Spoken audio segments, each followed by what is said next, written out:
بسم الله الرحمن الرحیم. زما ډیرو قدرمنو عزتمنو سپیزلو غختلو ویاړلو پښتنو افغانانو رونو خویندو او خصوصا مسافرو ملګرو، زیم ستاسو باچاجي، ستاسو صابر شاه صابر، ستاسو په غږ یور وایس ټي وي لندن کې د پیمخې پښتونخوا، د ښکلې پښتونخوا او د باباګانو د پښتونخوا غږ شاملوم.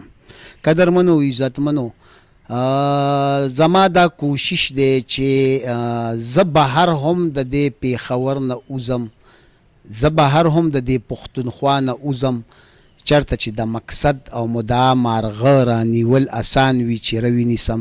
او بیا مې دا هم کوشش دی چې که د پښتونخوا په خاوره او د باچا خان په انټرنیشنل ایرپورټ باندې کوم پښتون کوز شي چې هغه ته هم ځان ور ورسوم او هغه سره هم د پښتونخوا غږ کې خبرې وکم، مرکه وکم، د هغه د ژوند نه تاسو خبر کم، د هغه د ژوند د کتاب پاڼې تاسو ته راوسپړم. نو تاسو ته ښه پته ده او تاسو چې څنګه زما تیر پروګرامونه کتلي دي، داسې ډېرو ملګرو سره، مسافرو ملګرو سره زما مرکې شوي دي. ملګرو، نن چې د کم شاعر کم ادیب سره زما مرکه ده، زما خبرې دي، دا د سوات ډېر نوموړی شاعر دی، صاحب کتاب نه بلکې صاحب کتابونه شاعر دی، 6-8 کتابونه چاپ دي او نن سبا په کینیډا کې ژوند کوي، اعلی تعلیم یافته دی. ډاکټر دیدار یوسفزی.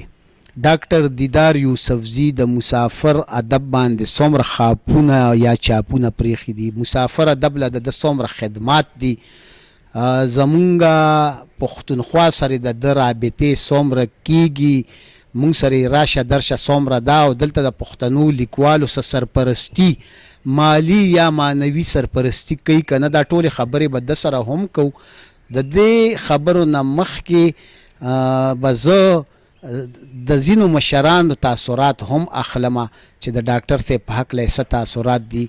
نو د ډاکټر دیدار یوسفزي د ژوند او د کار زیار او خدماتو کتاب راسپړو. تاسو ما قدرمنو ملګرو، ډاکټر دیدار یوسفزي زیات ژوند دلته کې د پیښور پوهنتون او اسلامیه کالج په د ښکلو ښکلو چمنونو هاسټلونو کې کړی دی.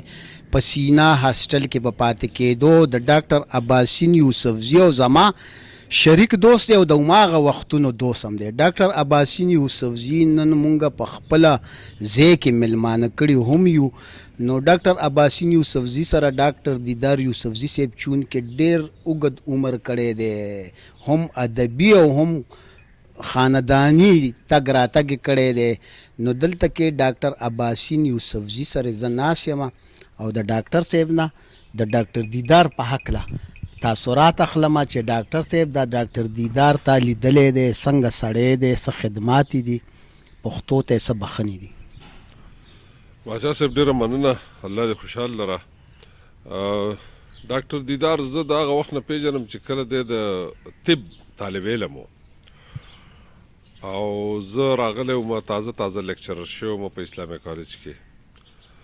نو ډاکټر دیدار به راتلو زما خواله، مونږ به کېناستو، یو بل ته هم شعرونه وې، د ده شعرونه او ما اورېدل. ما به سوچ کو چې یاره دا خو د طب طالب علم دی او د طب سبقي چې دی نو هغه دومره د پښتو سره نږدې دی چې دومره ښایسته لغات لري، دومره ښایسته خیالات لري، دومره ښایسته هنر لري. نو ما به ورسره ډېره زیاته مینه کوله. بله دا ده چې د ده کتابونه چاپ کېدل، 3-4 کتابونه چې دي نو هغه زما د مخې چاپ شوي دي. ابه ما کتل نو په هغې کې چې کوم توفیق او توان و زه ګڼم نک چې ما په ځوانانو کې په نوي کل کې با دومره شعور نه ولیدلی څومره چې د په ذهن کې او د ده په قلم کې الله تعالی اچولی دی. یو خو د تخلیقي توان ډېر زیات دی، الهامي قوت ډېر بهادر او ډېر ایغ نیغ دی. د دې سره د چونکې د سوات د سیمې سره تعلق لري نو د سوات په سیمه باندې ژبه ډېره خوږه ده. د پښتو ژبه ډیره سوچه او ډیره ساده او ډیره روانه او ډیره اسانه او ډیره عام فهمه ده. نو دغه د ډاکټر صاحب په شخصیت کې په ذات کې یو ډېر لوی کردار ادا کوي. د دې سره سره د اندازه کېږي د دې د لیکونو نه چې د ډېره ژوره مطالعه کړې ده او مطالعه د خپل ادب هم کړې ده، د نورو ادبونو هم کړې ده.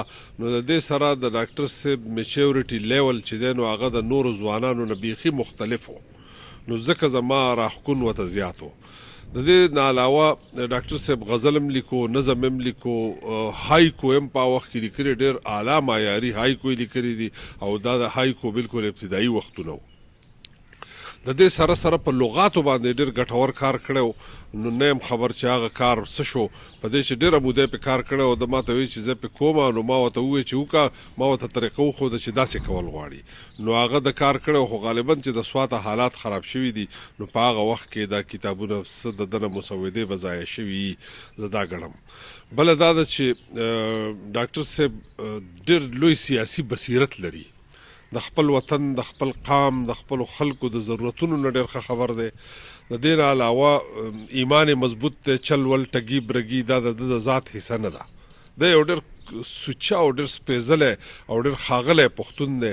دا خاصیت په ډېرو کمو خلکو کې چې خپل کردار مضبوط وساتي. نو د ډاکټر په حیثیت باندې، د یو انسان په حیثیت باندې، د یو شاعر په حیثیت باندې د ده په ژوند کې ډېر استقلال دی، ډېره مستقل مزاجي ده او د دې سره سره په خپل ذات او په خپل هنر دومره اعتماد دی چې لاړ او د خپل وطن نه بهر چې کله حالات خراب شو، دلته ژوند ګران شو، نو دی هلته لاړ او هلته خپل روزګار شروع کو، خپل بچي پالي. او بیا د انټرنیټ د لوري چې دی کوم خدمت کوي د خپلو ملګرو، د خپلې ادارې، د خپلې ژبې، نو زه ګڼم چې دا ډېر کم خلک کوي. دومره وخت ورکول انټرنیټ له چې هغه تنقیدي بحثونه مو کی، تحقیقي بحثونه مو کی، خپله معافی الضمیر او خپله رایه هم وړاندې کی او بغیر د سیرې، بغیر د دې یارې چې یاره زه به بدل کما یا به سبا زه بله خبره وکړم. نه، په خپله خبره باندې ښه سوچ وکړي او ښه ټینګ پې ولاړي. نو زه د ډاکټر دیدار په شکل کې یو ډېر لوی ادیب، یو ډېر لوی دانشور، یو ډېر لوی قلمکار وینم. صحیح. ډیره مننه بادشاه جي.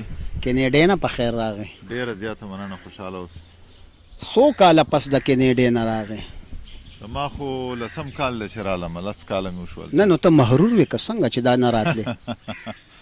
نو مغرور خو نه و، خو بهرحال سړی چې اول ځل لاړ شي که نه، نو هلته ډېرې مسلې په اډجسټ کېدو کې، هلته په نورې خپلې خبرې او کوشش مې دا و چې لکه زر راشم. خو په 8م کال بیا راتلم، بیا کرونا شوه، 2-3 ځله ټیکټ کینسل شو. نو بیا چې دی بس خدای پاک ته منظوره ورالو. نه ستا اوس کور هم کاناډا کې دی؟ او جی ناوې هم در سره یې ده؟ ټول واړه را سره دي. لکه غوړې که نه؟ ګزاره کوو. ښه. څنګه دې محسوس که پښتونخوا ته چې 10 کاله پس راغې؟ نو بادشاه جي زه چې تلم، خصوصا په سوات په حواله به زه خبره وکړم. نو د سوات په حواله هم وکړه، پېښور دې مو لیدو که نه؟ ډېر. نو هلته خو لکه ډېر بد حال و او اوس ډېره زیاته ترقي شوې ده، کورونه، سړکونه، نور مختلف عمارتونه جوړ شوي دي او ډېر خوند یې راکو. بیا د پېښور په حواله که زه ووایم نو دلته خو ما 10 کاله ویستي دي، سټوډنټ لایف مې ویستی دی. نو هغې کې هم ډېر څیزونه بدل شوي دي او روډونه او بلډینګونه جوړ شوي دي. نو بهرحال ډېره تبدیلي مې محسوس کړه. ما ته داسې نه ښکاري چې لکه دا هغه زوړ پېښور دی. کم کال کې ته کینیډا ته تللی وې؟ زه په کال 2012 کې تللی وم. او هلته اوس څه کوې؟ نو هلته خو زه د خلکو علاج معالجې کې که نه؟ داسې ورته ووایه هلته چې زه لاړم نو په شروع کې څنګه چې ما خبره وکړه اډجسټمنټ ګران وي، بیا 1 کال 2 هغه سټرګل هغه وخت و. د هغې نه پس مې بیا الټراساونډ کې ډپلومه وکړه، 4 کاله په هغې ولګېده. اوس بس د هغې پیشې سره وابسته یم، ډایرکټ علاج خو نه کوم، خو بهرحال الټراساونډ کوه او ګزاره روانه ده.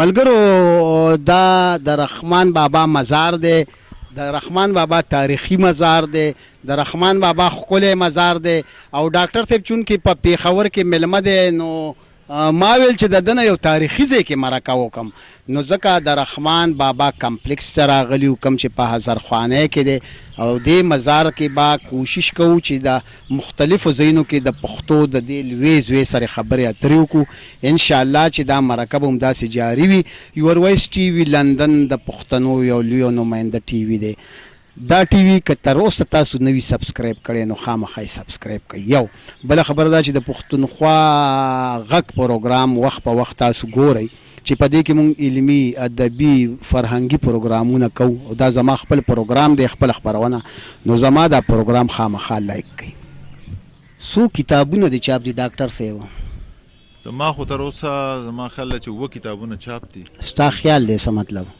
نو رانه هیر دي زما نه ولې ته دومره بوډا یې چې تا نه هیر دي اصل کې یاره و به ورته ووایو بوډا خو نه یم خو یاداشت مې لږ کمزوري څه نامې دي اول چې کتاب چاپ نو ژوندی وزر د شاعرۍ کتاب و بیا په هغې پسې د ماشومانو نظمونه و زرغون زیري بیا د هایکو یو کتاب چاپ و نسکورې لپې بیا د شاعرۍ یو بل کتاب و راښکلي غشي بیا د هغې نه پس تاله میدانو اوس چې دی نو شوکاڼ یم چاپ کړی په کال 2013 کې او څه په هغې کې لکه زاړه مواد دی زوړ مواد دی او څه پکې نوي دي د هغې نه پس بیا یو بل کتاب مې چاپ کو د نعتونه دي چې هغه لکه په یو نوي دغه کې ما لیکلي کوشش مې دا کړی دی په نوي هیت کې چې په هغې کې ډېر څه نوي دي او بیا د هغې نه پس مې یو کتاب چې دی نو د رباب په زده کړه هم دی تال او آهنګ رباب سره لکه ستا تعلق په خپله غږولی هم شي که نه ما په خپله غږولی هم دی او زده کړی مې هم په خپله دی دا ځینې خلک وایي چې رباب نه زده کېږي لکه استاد دې نشته نه ما غږولی هم په خپله دی زده کړی مې هم په خپله دی او دا علمي تحقیق مې پرې هم په خپله کړی دی او بیا دا کتابي شکل مې وله هم په خپله نو ته څه وایې چې رباب پښتون دی بالکل زما په خیال رباب بالکل پښتون دی او دا د پښتو د ځمکې پیداوار دی اصل کې د پښتو د خلکو چې کوم کلتور دی لکه ډېر نه اوس خو په فارسیوان هم غږوي رباب اوس خو هینکو سپیکینګ هم غږوي اوس خو ته یو عالمګیر غونته کې دغه جوړ شوی دی انسټرومنټ که نه انټرنیشنل چې ورته موږ وایو خو بنیادي طور چې دی ځینې څېړنکار وایي چې یاره دا ترکیانو او د فارسیوانو خو خبره داسې ده چې لکه د دې تعلق چې کوم موږ د تر څومره چې لکه زمونږ څېړنکاران یا هیسټري یا تاریخ چې زمونږ کم دی نو هغه دا وایي او دا ښیي چې یاره رباب چې دی دا د پښتنو د ځمکې دغه دی ایجاد دی بالکل ښه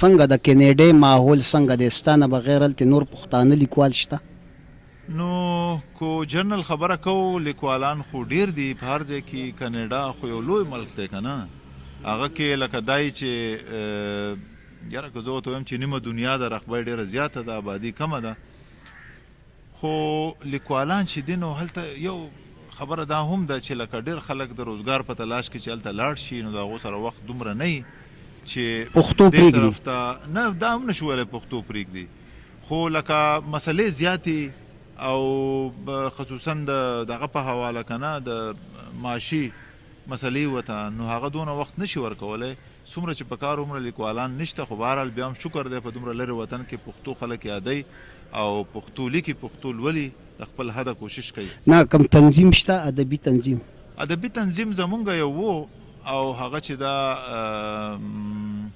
چنار پښتو ادبي جرګه کم چې زمونږ د سوات ته نو هلته هم موږ محرکه کړې ده نو لږ ډېر خلک دي خو بهرحال پښتو شته داسې کو په نورو صوبو کې شته دی نو هغې ما ته پته نشته خو زه به د خپلې صوبې انټاریو خبره وکړم خصوصا لکه دا غټه صوبه ده نو په کار ده چې د پښتنو نمایندګي زیاته وي څومره چې پښتانه دي نو د هغې حساب باندې د پښتو ژبې او ادب ماحول نشته لکه هغه شان سوات کې څه زما خو ټول ژوند سوات او سواتیان او یوسفزو سره خو ستا د خولې نه اورېدل څنګه نن سبا ادبي تنظیمونه څنګه دي شاعران ادیبان نو ما خو لکه دا 10 کاله پس رالم او 15-20 ورځې مې هلته تېرې کړې نو تنظیمونه خو ښه فعال دي او ټولنې هم ډېرې دي د سوات څنګه چې زرخیزه ځمکه د ادب په لحاظ باندې هم ډېره زرخیزه ده ډېر لوی شاعران مخکې هم تېر شوي دي اوس پکې هم شته ډېر ښه لیکوالان دي خو دغه یو زما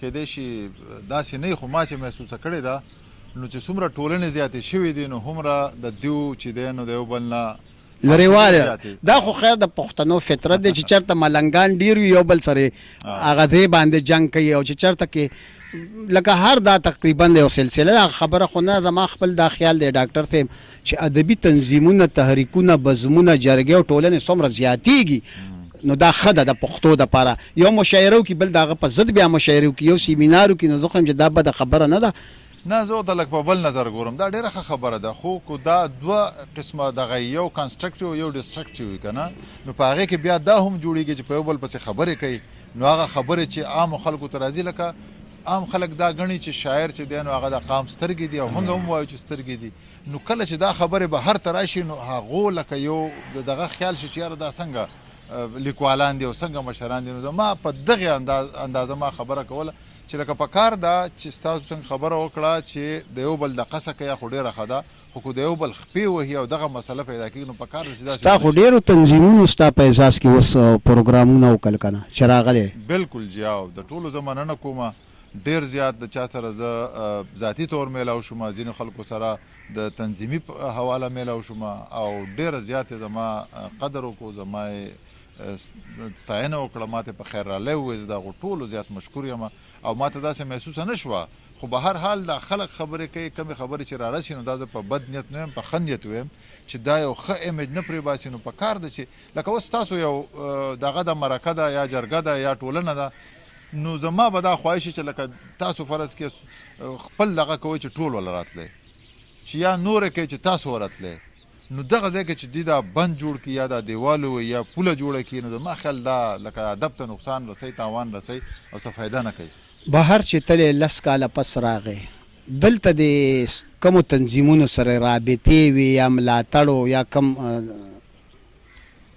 کنه به ځان له دې ګټلې د خوړلې د چا سره د غم خادي نه ده کړې داسې خو نه ده غم خادیم ساتلې ده د انټرنیټ په ترو ځکه خو چې زه رالمه نو ملګري هم زیاتو نه هغه خبره نه ده ګوره انټرنیټ خو هر سړی کوي او فیسبوک دلته خو به د لسو کالو کې ډېر لوی کارونه وشول کتابونه د ډېرو شاعرانو چاپ شول سیمینار تا چېرته ته خو کینیډا کې چېرته د چا کتاب کې د سمالي مرسته کړې ده که نه د چا سیمینار کې د څه کړې ده که نه د چا مشاعره کې د کړې که نه باچاجي داسې خبره ده چې لکه چا رابطه کړې ده ما کوشش کړی دی ټیک شوه او پاتې تاسو د سیمینار خبره کوئ سیمینار زما سیمینار خو ما نه ته اخله هغه څه خبره نه ده کوي د جیب کې مې 200 خو لکه زه یم چې دومره خو به کې که نه چې تا د خدای یو لوی مقام درکو چې ګوره یو غریب شاعر دی یو کمزوری شاعر دی ادیب دی نو که ته د هغه په کتاب کې د کمپوز خرچو کې نو کو که نه خیر دی ته خو داسې خبره ده باچاجي لکه یو خو موږ دې ته ګورو چې دا کم معیار لیکل کوي ټیک شو مقدار ته موږ نه ګورو بله خبره ده که تاسو د کمپوز او دغه خبرو کوي یو سړی په کینیډا کې اوسې دې مطلب نه دا نه دی چې هغه پیسې راغونډوي لکه مطلب دا دی چې نه زما خپل کتابونه لکه ما چې څنګه تاسو ته ووایي دا په کال 2000 کې دا تقریبا 4-5 کتابونه چاپو دغه بیا نه دي چاپ ما اوس تاسو نه خبره نه پټوم زما د نعتونو کتابو هغه ډاکټر مراد جمال ته پته ده او هغه هم دغه څه نوم کتاب کور والا په خپله خرچه چاپ کړی ټیک ده یو به درله زه چاپ کړم که ډېره به ښه وشي که تاسو چاپ کړئ بله چې زما د رباب تال آهنګ کتابو نو هغه مفکورې والا چاپ کړی نو خبره ده دا کومه چې لکه مرسته داسې ځای کې موږ به کوو کوشش به کوو خو چونکې هلته هم د حالات داسې یو خو ته ګوره جاب کې نه ما خو اورېدلي چې د ډاکټر هلته ډېر ښه پوزیشن وي او د ډاکټران خو ډېر شتمن وي چې ډاکټر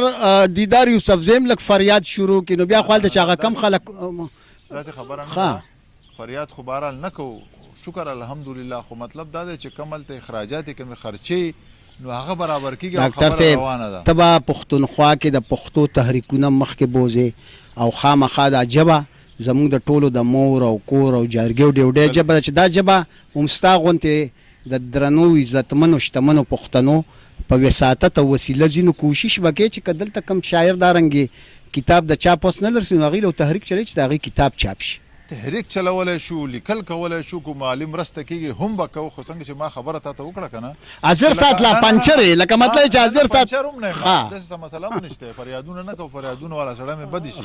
خو خبره دا ده چې لکه موږ به د مقدار په ځای معیار ته ګورو. ټیک ده، کم ځای کې چې پیسه لګي پکار ده چې موږ هغه ځای کې ولګوو. ګینې داسې خو زما څونه خیال دی که دا خبره موږ وکړو نو 100-150 کتابونه خو به میاشت کې چاپ کېږي. نو ښه ده که نه نو خو هر چا تر سنا معیار وي. نو معیار زه خو دا خبره کوم کنه چې معیار وي. ډاکټر مراد جمال صاحب دا ډاکټر دیدار یوسفزي نږدې ملګری هم دی او کلیوال هم دی د سوات دی.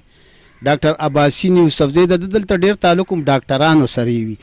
نو د ډاکټر مراد جمال صاحب سره د ډاکټر دیدار د کار او خدماتو په حق یو څو خبرې کوو. ډاکټر صاحب دا ښاغلی دا قدرمن ستا د کلي دی او بلکې ستاسو ډېر نږدې ژوند تیر شوی د ژوند او کار او د دې په هکله څه وی؟ ډېره زیاته مننه باچاجي صاحب. څنګه چې تاسو ډاکټر صاحب سره خبرې وشوې نو د ډاکټر صاحب کار زیار چې دی نو مطلب ټوله دنیا د هغې معترفه ده، اوس کوم چې خاص کر پښتانه دي. او زه به دا وایم دا سوشل میډیا برکت هم دی چې مطلب مخکې هم ډاکټر صاحب ډېر زیات کار کړی دی. خو بهرحال اوس ډېر زیات ملګرو ته پته هم ولګېده، ډېر زیات فالوورز هم دي، مینوال هم ډېر زیات دي. او د هغې د دې نه اندازه لګي چې زما سره باقاعده ډېر زیات خلک رابطه کوي چې زه پېژنم هم نو چې ډاکټر صاحب نه موږ ټایم واخله چې موږ سره میلاو شي، موږ سره کینو پاسو. د ادب په لحاظ سره تاسو سره هغو مخکې هم خبرې وکړې او مطلب چې کوم کتابونه هغو لیکلي شاعرۍ کې او بیا چې کوم د معیار شاعري هغو کړې ده او بیا په خصوصي توګه هغو چې کوم په سوشل میډیا باندې د هغو د صحت په حواله سره کوم پروګرامونه کوي، خپل پیغام خلکو ته رسوي. نو دا ټول کارونه ستاینې وړ دي او ډېر زیات معیاري کار یې کړی. او نور څنګه سړی دی چېرته غوسه موسه کوي که نه در سره؟ نه غوسې والا سړی خو نه دی. څنګه ما باندې خو یې اوس غوسه وکړه ما ته یې باچاجي که ته تیزېږې زه به هم په انټرویو کې راته زه به هم تیز شم. د غوسې ځای نو پکار چې په هغې غوسه وشي بیا. ښه لکه نور ښه دا رنګ دی که نه لکه روان رود دی. بلکل جی بلکل. خو کله کله چپه وایي ما ته دا پته ده، زه هم د نفسیاتو ماهر یم که نه. څنګه سوات کې حالات څنګه دي؟ اوس خو شکر دی ډېر ښه دی جي. لکه د ادب په حواله حالات څنګه دي؟ د ادب په حواله سره څنګه چې مطلب ډاکټر صاحب هم ذکر وکړو نو ډېر زیاتې هلې ځلې کېږي. خو هغه خبره بیا ده چې پکار ده چې یووالی راشي د ټولنو په دغه باندې چې کوم اختلافات دي. نو دا ستا د ډاکټر صاحب شریک کلی څه نومېږي؟ زمونږ کالا کلی نوم دی، د اصلي کابل یو کلی دی کالا کلی. ښه کالا کلی. دې کې نور شاعران شته؟ شته دی جي ډېر شاعران. ته ووایه څوک څوک دي؟ نو نور خو زمونږ داسې ټولنې ملګري دي، د نورخان ارمان صاحب دی زموږ ملګری دی، نور ملګري دي، نادر خان نادر دی او نور هم ډېر ملګري دي زموږ چې ټولنه زموږ چنار پښتو ادبي جرګه ده. کریم ریحان یوسف. ته ووایه ډاکټر صاحب څوک څوک دي؟ دغه ما ته معلوم دي، ما خیال دی چې ذکر وکړو. زمونږ ګوره یو پښتو ادبي جرګه ده، چنار پښتو ادبي جرګه. چنار پښتو ادبي. او دغه جرګه چې ده نو ما فعاله ساتلې ده. په اوس اول هلته وه، اوس مې په وټساپ باندې مونږ تنقیدي پروګرامونه کوو، باقاعده نور بحثونه پې کوو. نو په دې کې لکه زمونږ د جرګې صدر نورخان ارمان صاحب دی د کالا کلي دی، او د دې نه علاوه نادر خان نادر څنګه چې د کریم ریحان زمونږ د سوات شاعر دی. ښه ډاکټر صاحب په خپله ډېره ښه شاعري کوي، د خپل نوم ونه وي، ډېر د ښه معیار غزلې لیکي. او په جرګه کې بیا زمونږ سره د نور ځایونو هم ملګري راجمع شوي دي. نو ښه فعاله جرګه ده او د کالا کلي نه علاوه نور هم پکې داسې مټه کې ډاکټر صاحب راته د مټې په حالاتو او ادب راته خبرې وکړه. د مټې په حالاتو که زه خبره وکړم نو بهرحال هسې هوایي خبره به یې زیاته، ځکه چې زه ډېر نږدې اوس پاتې نه شوم. خو بهرحال پرون نابله ورځ لکه پرویز شاهین صاحب چې په صدارت کې هغو سوات ادبي الوت والا ما له پروګرام کړی او زه یې پکې مشر میلمه کړی وم، هغه صدارت کوو. نو دغه سوات ادبي الوت والا ډېر ښه ملګري دي او صورت صاحب خصوصا امجد علي صورت صاحب او دا صدر نمرانه دی وخت هېر شو، خادم حسین، سید الله خادم، ډاکټر سید الله د اشاړي زما ښه دوست دی. بالکل ډاکټر سید الله خادم صاحب او نور پکې هم ډېر تکړه ملګري وو، خو د چا نوم یېرېږي بخښنه غواړم. نو لکه د دې نه علاوه پکې نور هم ټولنې شته، نور هم لیکوالان شته. خو چونکې د دیو سره د ما رابطه وشوه او بلکې دیو رابطه وکړه نو د مټې لکه د مټې ادب زرخیز دی زرخیز دی سراج الدین سراج صاحب راغلی و ډېر ښه لیکوال جانزیب دلسوز صاحب جانزیب دلسوز صاحب د هغه سره خو رابطه ونه شوه خو دې ملګرو لکه کوم چې رابطه کړې وه نو زما خیال ده چې د مټه کومه علاقه چې ده د ادب په حواله ډېره زرخیزه ده. صحیح. ډاکټر صاحب څو بچي دي؟ ما خو د خیره څلور بچي دي. څه څه نامې دي؟ مشر آدم یوسفزی دی او دویم زلان دی ناموس یوسفزی دویم دریم زلان دی او یو مې لور ده حیا اریکا. څه؟ حیا اریکا. حیا اریکا. او ناوې دې په خپله خوښه کړې او که نه؟ نو خوښه ورته ووایه بالکل په خوښه هم کړې ده. نه کینیډا کې دې کړې که دلته یې؟ نه دلته زمونږ په خاندان کې په خپل خاندان کې د مور و پلار په رضا او په خپله خوښه. او جنګ جګړې کور کې کې که نه؟ نه جنګ جګړو والا نه یم. او هغه در سره کوي که نه؟ نه کوي. سبق یې ویلی دی او لسم پورې ویلی او بیا بس د هغې نه پس ستا کتابونه ستا ناوې ګوري که نه؟ ستا بچي ګوري که نه؟ نو زما ناوې خو یې ګوري هغه پې پوهېږي هم او بچي هم کله کله ګوري خو دومره شوق نه کوي.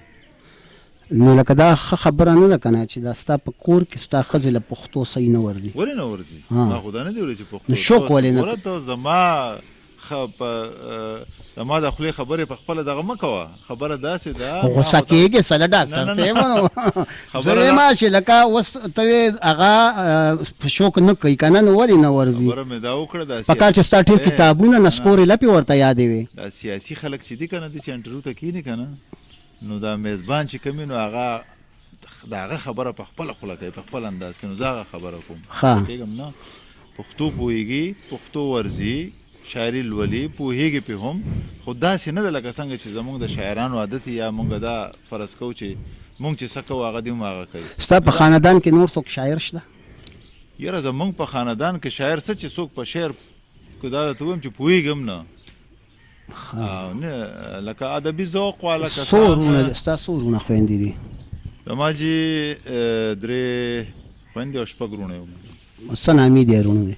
مشر شالي خان دی دویم بیا فضل الرحمن دی بیا دریم زیمه او بیا حفیظ الرحمن دی بیا حبیب الرحمن دی بل عزیز الرحمن. حبیب الرحمن زما لږ لږ دوست دی کراچۍ کې دی ها که نه؟ نه هغه نه. ولې نه دی؟ نه بل دی هغه ستا نه وړوکی دی. نو زما نه څنګه وړوکی ستا وټسپ باندې ورته زما تعلق جوړ شه ته خو چې پاکستان ته راغلی پښتونخوا ته 8 نمبر دې بدلې کړي دا حبیب الرحمن دی که نه؟ نه ته خو نه وې هغه ماله خپل سیم راکو خو زما وټسپ چې و په هغې باندې و ځکه به تا ستا میسجونه په وټسپ هغه ته تللي. زه یم خدایه ډاکټر صاحب نمبر یې څنګه بدلوي څه مسله ده څه دارنګې ټینشن دی؟ دا خدای بنده یې څه هم نشته. ما خو د والد صاحب دې څه نامه وه؟ زما والد صاحب شاه جان نامه وه او هغه هم د کالا کلي و بیا تلي و کراچۍ ته او هلته بیا یې مزدوري کوله نشنل موټر یو کمپني و په هغې کې و او د هغې نه پس بیا هغه چې دی نو په کال 2001 کې وفات دی او 20 کاله وشو. ټول وروڼو خویندو دې ودونه کړي دي؟ ټول. په یاد درته خپل چېرته شعر دوه یاد دي که نه؟ زه ستا د ذهن د اندازه کوم په یاد. اوس به زه تا ته ګورم چې ته بوډا یې او که ځوان یې. یاره بوډا خو یم لکه دا نه کومه چې ځوان یم خو ما ته شاعري ډېره کمه یادېږي او بیا یې تسلسل وي نه په یاد ته ووایه یو. نو دا یو غزل مې هلته ځای په ځای پکې ووایه 2-3 ځله نو راته یاد شو بلکې یو شعر دوه به ته ووایم که را یادېږي راته. صحیح. زه وینم ستا نه پناه ټولې تماشې دیواله. زه وینم ستا نه پناه ټولې تماشې دیواله. زه وینم ستا نه پناه ټولې تماشې دیواله ما دې په سر ایښي څو ماتې آینې دیواله. واه زه وینم ستا نه پناه ټولې تماشې دیواله ما دې په سر ایښي څو ماتې آینې دیواله. واه ډېره ښه مطلب. او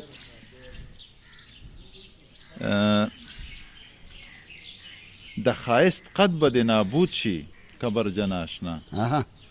د ښایست قد به دې نابود شي کبرجن آشنا د بنیاد ګټه یم که لر شومه له دې دیواله. واه او مقطع راته یادېږي چې یو بل شعر دی چې خلکو ویل ما هم منل خو ستا غوږونه نه وو او خلکو ویل ما هم منل خو ستا غوږونه نه ستا وو. غوږونه نه وو دویمه مصره رانه بیا هېره شوه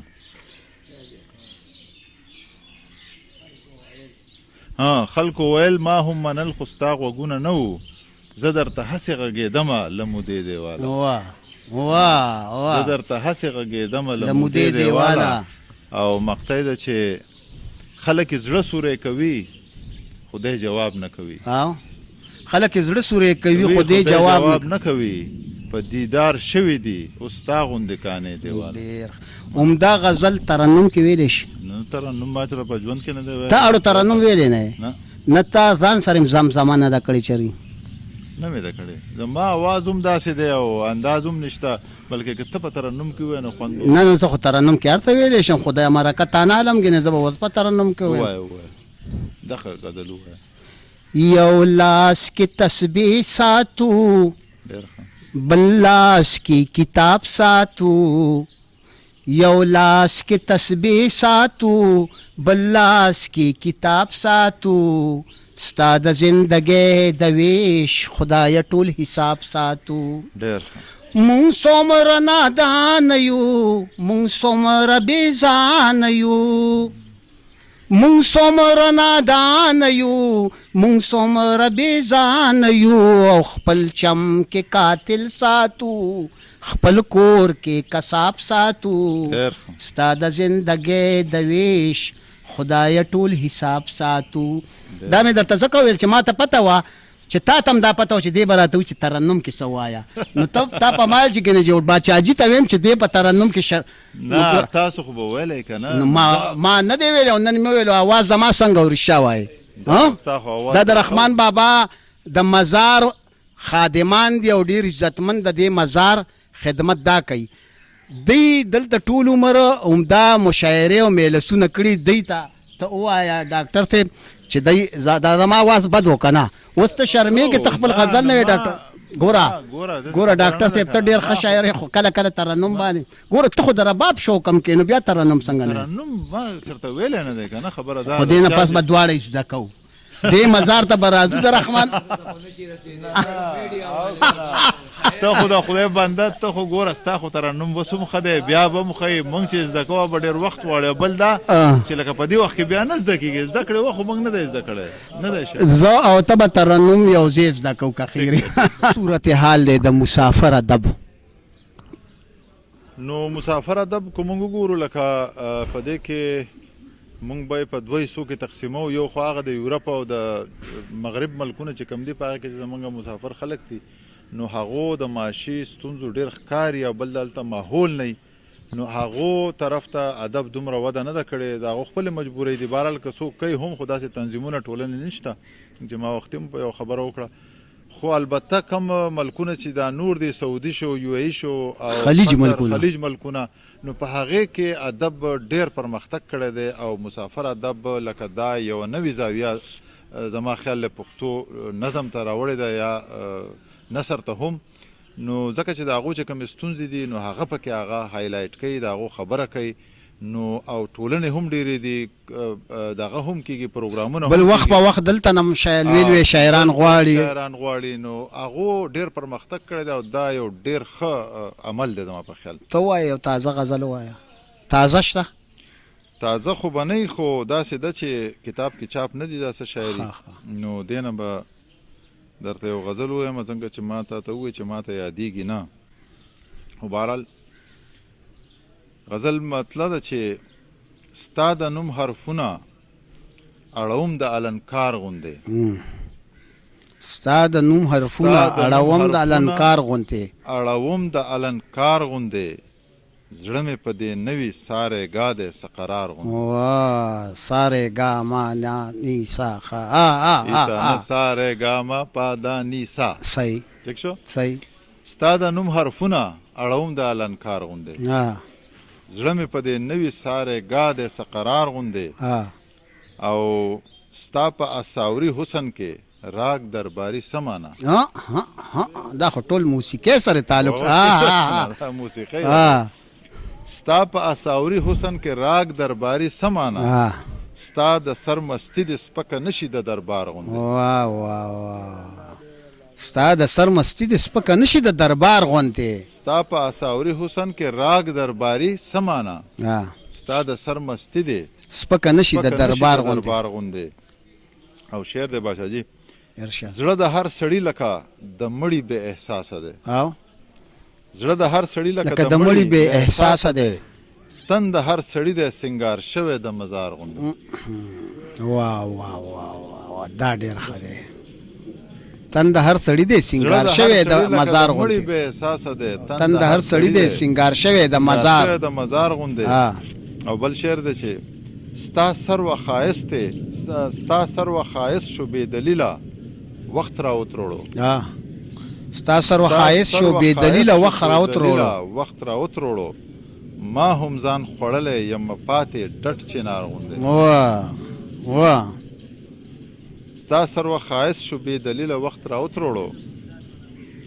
ما هم ځان خوړلی یم پاتې ډټ چنار غوندې. او شعر دی چې ټق ټق اوازونو ته یې لاس نسم یریږمه. ټق ټق اوازونو ته یې لاس نسم یریږمه. تار مې د تسبیح څوک کافر نه کي د زنار غوندې. ډېر. او شعر دی چې ما ستا په کتاب کې ځان خوندي کو غلی کېناستم. ما ستا په کتاب کې ځان خوندي کو غلی کېناستم. ما ستا په کتاب کې ځان خوندي کو غلی کېناستم. سو به خرڅېدمه په کوڅو کې د اخبار غوندې. واه واه واه واه واه مننه. بل شعر دی چې نن مې مستعار مسکا په مخ خوره کړه لاړمه. نن مې مستعار مسکا په مخ خوره کړه لاړمه. نور نه ودرېدمه ستا په در کې د بیمار غوندې. ډېر. او بل شعر دی چې دلته کې ډرامې د هر یو فن مخه نیولې ده. واه واه دلته کې ډرامې د هر یو فن مخه نیولې ده. دلته اداکار په هنر پروت دی د خامار غوندې. واه واه واه واه دلته کې ډرامې د هر یو فن مخه نیولې ده. دلته اداکار په هنر پروت دی لکه مار غوندې د خامار غوندې. او مقطع ده چې ما ورته دیداره د وجود نقطه پرې نه ښوده. ما ورته دیداره د وجود نقطه پرې نه ښوده. ژوند کو هر څو تاو کړم په یوه خپه د پرکار غوندې. ډېر قدرمنو عزتمنو ملګرو دا زما ډېر خوږ نږدې ملګری د پښتو یو لوی نوم لوی شاعر ادیب ډاکټر دیدار یوسفزی چې ډېرې څه خوږې او ډېرې څه ترخې او څه بې تکلفه خبرې هم ورسره وشولې، معلوماتي خبرې ورسره هم وشولې، او په ډېر تاریخي ځای کې د رحمان بابا په مزار کې دا خبرې وشولې. او دلته یو خپل ماحول دی، دا د رحمان بابا د مزار قدرمن خادمان ملنګان دي، ډېر د عزت نه ډکې خبرې وشولې. یور وایس ټي وي لندن د پښتو یو معیاري ټلویزیون دی، او دلته کې موږ هم داسې خپرونې دارنګ لویو لویو خلکو سره خپرونې کوو. خصوصا دا ډاکټر صاحب چې د کینیډا نه راغلی دی، د سره ما په ډېر کوشش را پیدا کوخه. نو دا کس دارنګ لوی لوی خلک به انشاءالله چې همدارنګ ستاسو مخې ته راولو، او همداسې به د پښتو د ژوند بقا او ښایست دا سفر ساتو. اوس خپل قربا خپل باچاجي صابر شاه صابر له اجازت ورکوي. د لوی الله پامان.